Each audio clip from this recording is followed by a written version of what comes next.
এদিকে July August আন্দোলনে ধর্ষণের শিকার হওয়া মেয়ে মুখ খুলল। আর সাইজিস ভাই একদম প্রথম থেকে বিষয়টা জানতো, সে নিজে দায়িত্ব নিছে পার্সোনালি, আমাকে প্রতিনিয়ত বলতে কি যে তুমি আমাকে হোয়াটসঅ্যাপে নক করো। আমি সমন্বয়ক সার্জিসকে নিয়ে নতুন তথ্য দেয়, ফেসে যায় সে। গাইস দেখতে পাচ্ছেন সমন্বয়ক সার্জিস আলমকে কিন্তু পিটিয়ে কিন্তু একদিকে নিয়ে যাচ্ছে, জনগণ গণদোলায় দিচ্ছে। আপনারা দেখতেই পাচ্ছেন ইতিমধ্যে লেগে গেছে মারামারি। ঢাকা ইউনিভার্সিটির এক মেয়েকে ধর্ষণ করায় সমন্বয়ক সার্জিস আলমকে গ্রেফতার। এদিকে মৃত্যুকে ভয় না করে স্বেচ্ছায় গ্রেফতার হওয়ার ঘোষণা দিয়েছেন জামায়াতের আমির ডক্টর শফিকুর রহমান। অন্যদিকে দেশের পরিস্থিতি আগের চেয়েও খারাপ হয়েছে, এইটা নিয়ে আবারও রাজপথ উত্তাল হয়েছে এবং ডক্টর ইউনূসকে নিয়ে সবাই বিরোধিতা করে। দর্শক, ডক্টর ইউনূসের অন্তর্বর্তীকালীন সরকার বাংলাদেশটাকে আর পরিচালনা করতে পারতেছে না, কারণ বর্তমান সময়ে যে রকম ভাবে চুরি, লুটপাট, চাঁদাবাজি সহ কাজকর্মগুলো হচ্ছে, এই কাজকর্মগুলো দেখে মানুষ এখন সমালোচনা করতেছে। মানুষ এখন বলতেছে ছাত্ররা ডক্টর ইউনূসকে যেই আসার জন্য বসছিল বা দেশটাকে সংস্করণ করার জন্য ডক্টর ইউনূসকে আনা হয়েছিল, সেই কাজে ডক্টর ইউনূস ফেল মেরেছে। ডক্টর ইউনূসের উচিত যে পদত্যাগ করে দেশ থেকে চলে যাওয়া বা পদত্যাগ করে দেশ থেকে এই যে ক্ষমতাটা আছে এই ক্ষমতাটা থেকে বেরিয়ে আসা। হ্যাঁ দর্শক, অন্যদিকে কিন্তু সমন্বয়করা এখন যেখানে যাচ্ছে সেখানেই তাদের বিপদ দাঁড়িয়ে যাচ্ছে। তারা এখন যে নতুন দলটা প্রকাশ করার একটা মানুষকে বলতেছে যে তারা নতুন দল করবে, কিন্তু এই নতুন দল প্রকাশ করার আগে তাদের সমন্বয়ক পদ নিয়ে যে রকম হচ্ছে, মারামারি হচ্ছে, আটক হচ্ছে, চাঁদাবাজি হচ্ছে, লুটপাট হচ্ছে, এই সবকিছু নিয়ে কিন্তু বাংলাদেশ একটা বিশৃঙ্খলার মধ্যে দিয়ে যাচ্ছে, এমন কথাই বলতেছে নেটিজেনরা। দর্শক, আজকের ভিডিওতে আমি আপনাদেরকে এমন কিছু প্রতিবেদন দেখাতে যাচ্ছি, এই প্রতিবেদনগুলো থেকে আপনারা এমন কিছু তথ্য পাবেন আপনারা যেগুলো দেখলে অবাক হয়ে যাবেন। কারণ বর্তমান বাংলাদেশটাকে আমরা যেভাবে দেখতে চাচ্ছি বা বাংলাদেশটাকে সংস্করণ করার নামে যেটা চলতেছে সেটাই কিন্তু আপনারা দেখতে পারবেন। সো কথা না বাড়িয়ে সর্বপ্রথম আমাদের কাছে কিছু প্রতিবেদন জমা আছে, আমরা আগে প্রতিবেদনগুলো দেখবো। এই প্রতিবেদনগুলো দেখার আগে আমি আপনাদেরকে একটা রিকোয়েস্ট করবো, আপনারা যদি আমাদের এই চ্যানেলটিতে প্রথমবারের মতো এসে থাকেন তাহলে অবশ্যই চ্যানেলকে সাবস্ক্রাইব করে বেল আইকনটি বাজিয়ে দেবেন। সো কথা না বাড়িয়ে সর্বপ্রথম আমরা প্রতিবেদনগুলো দেখে নেব। আসসালামু আলাইকুম, আমি নাইম আর তুমি? আরিশ বিন নাইম। আসলে গলা একটু সমস্যা, ঠান্ডা লাগছে, একটা মার্কেটের কাজ করছি, এটা নিয়ে খুব ব্যস্ততা গেছে। তো যাই হোক, আজকে আমি প্রায় সম্ভবত অনেক বছর পরে এই ধরনের একটা নিউজ করছি। বর্তমানে আইন শৃঙ্খলা বাহিনীর কিছুটা তো অবনতি আছে, বিভিন্ন জায়গায় মব জাস্টিস হচ্ছে। এতদিন পর্যন্ত যে সংগঠনগুলো ঘুমন্ত ছিল আস্তে আস্তে জেগে উঠছে, একে অন্যকে শেষ করে দিচ্ছে। আর এর মাঝখানে আলোচনায় হঠাৎ করে আমরা যাদেরকে দেখতে পেলাম তাদের নাম হচ্ছে আপনার জাসদ গণবাহিনীর কালু, এগুলো একটা বাহিনী আছে জাসদ গণবাহিনী, আর আরেকটা বাহিনী আছে নিষিদ্ধ ঘোষিত সংগঠন পূর্ব বাংলার কমিউনিস্ট পার্টি বনাম জাসদ গণবাহিনী। নিষিদ্ধ ঘোষিত সংগঠন পূর্ব বাংলার কমিউনিস্ট পার্টির কথিত সামরিক কমান্ডার হানিফ এবং তার দুই সঙ্গী গতকালকে নিহত হয়েছেন। তথ্য বলছে প্রতিপক্ষ বন্দুকধারীরা তাদেরকে হত্যা করেছে। খবর পেয়ে পুলিশ রাত 12:30টার দিকে ঝিনাইদহের শৈলকুপা উপজেলার ত্রিবেণী ইউনিয়নের রামচন্দ্রপুর শ্মশানঘাট এলাকার একটি ক্যানালের পাশ থেকে তাদের মরদেহ উদ্ধার করে। 3 জনের মাথায় গুলির চিহ্ন রয়েছে, পাশে 2টি মোটরসাইকেল এবং নিহতদের ব্যবহৃত হেলমেট পাওয়া গেছে। এই ঘটনার কিছুক্ষণ পরে আপনার আরবি স্টাইলে গণমাধ্যম কর্মীদের কাছে জাসদ গণবাহিনীর কালু হোয়াটসঅ্যাপে খুদে বার্তা পাঠাইছে। তো নিহতদের মধ্যে 2 জন হচ্ছেন আপনার হরিণাকুণ্ড উপজেলার আহাদনগর গ্রামের রাহাজ উদ্দিনের ছেলে, শতাধিক হত্যা মামলার আসামি হানিফ আলী, ও তার শ্যালক শ্রীরামপুর গ্রামের উন্মাদ আলীর ছেলে লিটন। বাকি একজনের পরিচয় মেলেনি। এলাকাবাসী বলছে রাতে হঠাৎ করে তারা ওই এলাকায় গোলাগুলির কি বলা হয় যে আপনার শব্দ শুনতে পান। পরে তারা খোঁজ নিয়ে জানতে পারেন ইবি থানার পিয়ারপুর ও শৈলকুপায় রামচন্দ্রপুর গ্রামের মাঠের মধ্যে শ্মশানঘাট এলাকায় 3 জনকে গুলি করে হত্যা করা হয়েছে।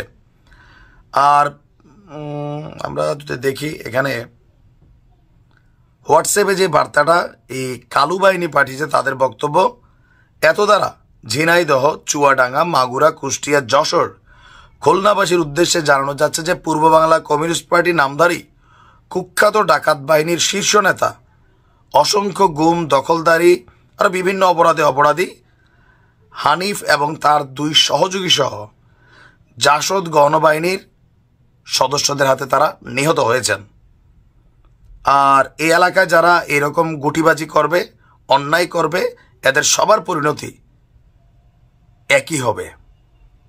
এখন এই পরিস্থিতিগুলা সরকারকে অনেক বেকায়দায় ফেলে। আমরা যেমন দেখি মধ্যপ্রাচ্যে অনেক ঘটনা ঘটে, তারপরে কোনো একটা গোষ্ঠীর দায় স্বীকার করে, এখানেও অনেকটা এরকম শুরু হয়ে গেল। ডেভিল হ্যান্ড চলছে। আমরা জানি না এই ডেভিলরা যাই মারা গেছে যে খারাপ মানুষ 100%, বাট এইভাবে মাইরা ফেলাটাও আরেক খারাপই। আইনের শাসন প্রতিষ্ঠা করতে হবে। শুধুমাত্র ধর্ষণ মামলার আসামি তারে শেষ করে দেওয়া যেতে পারে পাবলিক দিয়া, বাট অন্য যে কোনো ঘটনায় আইনের শাসন মানতে হবে। ভালো থাকুন। 2 জন মিলে পরে হচ্ছে আমাকে ধর্ষণ করে। উমামা ফাতেমা আপু, নুসরত তাবাসসুম, সবাই জানে। উমামা ফাতেমাকে যখন আমি জানাই তখন বলে কি, ও আচ্ছা তোমার সাথে না অনেক খারাপ হয়েছে, আচ্ছা দেখবো না বিষয়টা, শেষ। এইখানেই মানে ক্লোজ করে দিছি টপিক। নভেম্বরের 10 তারিখে আমি কনসিভ করি। প্রায় 20-25 জনের লোকজন মতো ছিল। তো সেখানে হচ্ছে আমাকে তুলে নিয়ে গিয়ে তুলারাম কলেজের ওইদিকে কলেজ রোড ছিল, কলেজ রোডের গলিতে হচ্ছে মেবি আজমির ওসমানের বাড়ির নিচে আমাকে, ওখানে একটা অফিস ছিল, সেই অফিসে নিয়ে যায়। ট্রেনে হিচড়ে আমাকে মারতে মারতে নিয়ে যায়। আশেপাশে অনেক মানুষজন ছিল কিন্তু কেউ সামনে আসে নাই আটকানোর জন্য। তো তারা ওইখানে আমাকে মারধর করে আমার ফোন টোন সব কিছু নিয়ে যায়। তারপর সে অফিসে নিয়ে যাওয়ার পর প্রত্যেকটা মানুষ হচ্ছে অনেক বাজে বাজেভাবে কথাবার্তা বলছে, অনেক বাজে গালিগালাজ করছে, আমার ফ্যামিলি নিয়ে অনেক কথাবার্তা বলছে। এমনও কথা বলছে যে আন্দোলন করো, আন্দোলন একদম ভরে দিব, এইসব বাজে কথাও শুনতে হয়েছে। তো ওইখান থেকেও হচ্ছে পরে লাস্ট মুহূর্তে হচ্ছে সবাইকে বের করে দেয়। 2 জন ছিল, 2 জন মিলে পরে হচ্ছে আমাকে ধর্ষণ করে।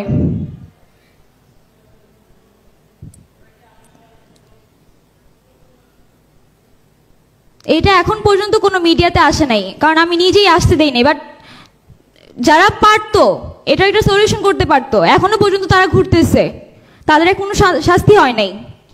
সার্জিস ভাই থেকে শুরু করে উমামা ফাতেমা আপু, নুসরত তাবাসসুম, সবাই জানে। উমামা ফাতেমাকে যখন আমি জানাই তখন বলে কি, ও আচ্ছা তোমার সাথে না অনেক খারাপ হয়েছে, আচ্ছা দেখবো না বিষয়টা, শেষ। এইখানেই মানে ক্লোজ করে দিছি টপিক। নুসরত তাবাসসুম আপুকে জানাই, উনি আমাকে বলে তুই আমাকে হোয়াটসঅ্যাপে নক দিস। টিএসসি ক্যাফেটেরিয়াতে আমি তার পাশের টেবিলে বসা, তাকে হোয়াটসঅ্যাপে নক করি, সে হোয়াটসঅ্যাপে মেসেজগুলো সিন করে কিন্তু কোনো রিপ্লাই করে না।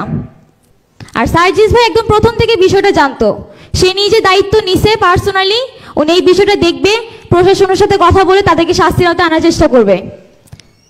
সে আমাকে প্রতিনিয়ত বলতে কি যে তুমি আমাকে হোয়াটসঅ্যাপে নক করো, আমি ভুলে যাই, অনেক কাজে থাকি তো, ব্যস্ত থাকি, তুমি আমাকে মনে করিয়ে দিও। আমি প্রতিদিন তাকে হোয়াটসঅ্যাপে নক করতাম, ভাই আমার বিষয়টা কি দেখছেন, কিছু করছেন। সে হঠাৎ করে হচ্ছে প্রায় 1 মাস পর আমাকে মেসেজের রিপ্লাই দিল, প্রত্যেকদিন মেসেজ সিন করে, কোনো রিপ্লাই নেই। একদিন হঠাৎ করে রিপ্লাই দিয়ে বললো কি আমি কাজে অনেক ব্যস্ত আছি, পরে তোমার এই বিষয়টা নিয়ে দেখব। ঘটনা ওখানেই ক্লোজ করে দেয়। নভেম্বরের 10 তারিখে আমি কনসিভ করি, এটাও জানানো হয়। যেদিন সকাল ব্যবহার করতে করতে এই একটা প্রতিষ্ঠানের যে ন্যূনতম একটা আত্মসম্মান ছিল সেটাকে ধূলিসাৎ করে দিয়েছে। এখন এই জায়গায় একটা পার্থক্য গড়ে দিতে পারে বাংলাদেশ সেনাবাহিনী। 5ই আগস্টে যদি বাংলাদেশ সেনাবাহিনী চায় আরো 20,000 মানুষকে খুন করে এই অভ্যুত্থানকে রহিত করতে পারে, আবার সেনাবাহিনী যদি চায় একটা গুলি না চালিয়ে জনগণের মতো কাজ করতে দিবে এবং জনগণ খুনি হাসিনাকে উৎখাত করবে।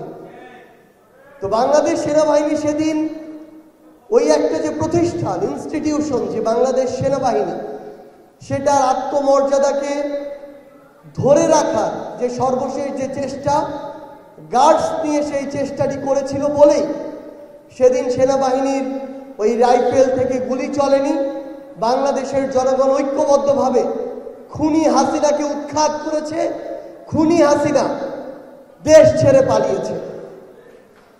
তো আজকে যখন আমরা এই একটি প্রোগ্রামে আসার পূর্বে আমরা ভাবছিলাম যে আমরা আমাদের সেই যোদ্ধাদের সাথে আবারও আজকে একত্রিত হতে যাচ্ছি, যেই যোদ্ধারা শুধু বাংলাদেশের ভোটার নয়, বরং যাদের সেই ট্রেনিংটি রয়েছে, যখন প্রয়োজন হবে তারা রাজপথে আমাদের সাথে কাঁধে কাঁধ মিলিয়ে সামনের সারিতে থেকে লড়াই করবে। আবার যখন প্রয়োজন হবে তখন দেশের সার্বভৌমত্বের দিকে যদি কোনো শকুন নজর দেয়, সেই শকুনদের চোখ উপড়ে ফেলবে। আমরা আজকে আপনাদের সামনে আমরা কি করতে চাই সেটি তুলে ধরতে এসেছি, আমরা আপনাদের থেকে কি চাই সেটি বলতে এসেছি। আমরা আমাদের জায়গা থেকে স্পষ্ট মনে করি যে বাংলাদেশের প্রত্যেকটি গ্রামে, প্রত্যেকটি ইউনিয়নে, প্রত্যেকটি উপজেলায় বাংলাদেশের সশস্ত্র বাহিনীর একজন সৈনিক হোক, একজন অফিসার হোক, তাদের পরিবারের অন্যরকম একটা সম্মান থাকে। আমি প্রত্যন্ত গ্রাম থেকে উঠে এসেছি। আমার বাড়ি থেকে বাংলাদেশের যে সীমান্ত তার দূরত্ব হচ্ছে মাত্র 3 কিলোমিটার। আমরা সেই জায়গায় দেখেছি আমাদের গ্রামে একজন সার্ভিক কিংবা অবসরপ্রাপ্ত সৈনিকেরও কতটা সম্মান থাকে।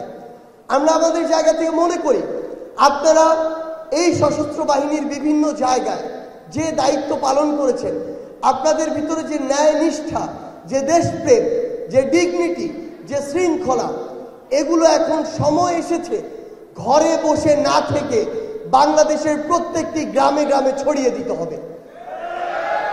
আপনারা যখন আপনাদের এই অবসরের পরে ঘরে চলে যান, পরিবারের সাথে সময় কাটান, তখন সবচেয়ে বড় যে সমস্যাটি হয় যে আপনাদের যে তুলনামূলক অযোগ্য মানুষগুলো অর্থকে সামনে রেখে, ক্ষমতার অপব্যবহারকে সামনে রেখে, চাঁদাবাজিকে সামনে রেখে, দখলদারিত্বকে সামনে রেখে ওই এলাকাগুলোতে রাজনীতি করে এবং আপনাদেরকে বছরের পর বছর, দিনের পর দিন তাদের নেতৃত্ব মেনে এই ভোগান্তিগুলোর মধ্য দিয়ে যেতে হয়। কিন্তু এখন সময় এসেছে, আর ঘরে বসে থাকার আর সময় নেই। আপনারা এখন আপনাদের জায়গা থেকে, আপনাদের ওয়ার্ডে, ইউনিয়নে, উপজেলায়, জেলায় আপনাদের দায়িত্ব নিতে হবে আগামীর বাংলাদেশে ওই ন্যায়, নীতি, নিষ্ঠা, দেশপ্রেমকে সামনে রেখে আপনারা আগামীর বাংলাদেশে নিজের জায়গায় ফিরে গিয়ে হয় একজন চেয়ারম্যান হয়ে উঠুন, একজন মেয়র হয়ে উঠুন, একজন কাউন্সিলর হয়ে উঠুন, একজন এমপি মন্ত্রী হয়ে উঠুন। আমরা দর্শক, জুলাইয়ের গণ অভ্যুত্থানে বাংলাদেশের মধ্যে একটা বিপ্লব ঘটেছে। যে বিপ্লবের মধ্যে স্বৈরাচার একটা সরকার যে বাংলাদেশের মধ্যে ছিল, সেই সরকারটার পতন করেছে ছাত্র সমাজ। কিন্তু এখন এই যে ছাত্র সমাজের যে অবদানটা ছিল, এই অবদানটাকে অনেক রাজনৈতিক দলের নেতারা কিন্তু অস্বীকার করে যাচ্ছে। তারা বলতেছে যে ছাত্ররা শুধুমাত্র আন্দোলন চালিয়ে গেছে, কিন্তু এর পিছনে ছিল বা এর মাস্টার মাইন্ড ছিল রাজনৈতিক নেতারা বা অন্য কেউ ছিল আর কি। কিন্তু দর্শক, আপনারা তো এখনো ভিডিও ফুটেজ গুলো আছে এবং ভিডিও ফুটেজ গুলো কিন্তু সোশ্যাল মিডিয়ার মধ্যে আজীবন থাকবে। কারা এই আন্দোলনের নেতৃত্ব দিয়েছে বা কারা এই আন্দোলনটাকে সামনের দিকে এগিয়ে নিয়ে গেছে সেটা কিন্তু সবাই জানে। কিন্তু বর্তমান সময়ে এই ছাত্রদের মাধ্যমে যে অন্তর্বর্তীকালীন সরকারটা এসেছে, এই অন্তর্বর্তীকালীন সরকার যে সমস্ত কাজকর্ম করতেছে বা তারা সংস্করণ করার কথা বলে এই যে সময়টা নষ্ট করতেছে, এই সময়ে কিন্তু অনেক খারাপ কাজ হচ্ছে। বাংলাদেশটার মধ্যে আবারও বিশৃঙ্খল একটা অবস্থা তৈরি হচ্ছে। কিন্তু তারা যে সমস্ত কথা বলতেছে, সেই সমস্ত কথা কিন্তু এখন পাবলিক মেনে নিতে চাচ্ছে না। আমি আপনাদেরকে সেই সমস্ত ভিডিও কিন্তু দেখিয়েছি। কিন্তু দর্শক, এই সব কিছু দেখার পর আপনাদের কি মনে হচ্ছে? অন্তর্বর্তীকালীন সরকার কি পাবে আমাদের বাংলাদেশটাকে সংস্করণ করে সুন্দর একটা বাংলাদেশ তৈরি করে সুন্দর একটা নির্বাচন দিয়ে তারা পদত্যাগ করতে? এই বিষয়টা নিয়ে আপনাদের কি মনে হচ্ছে? অবশ্যই কিন্তু আপনাদের গুরুত্বপূর্ণ একটি মন্তব্য করে যাবেন আমাদের ভিডিও কমেন্ট বক্সে। ভিডিওটি ছিল এতটুকুই। আবার দেখা হবে নতুন কোনো ভিডিওতে, নতুন কোনো টপিক নিয়ে। ততদিন পর্যন্ত ভালো থাকুন, সুস্থ থাকুন। আল্লাহ হাফেজ।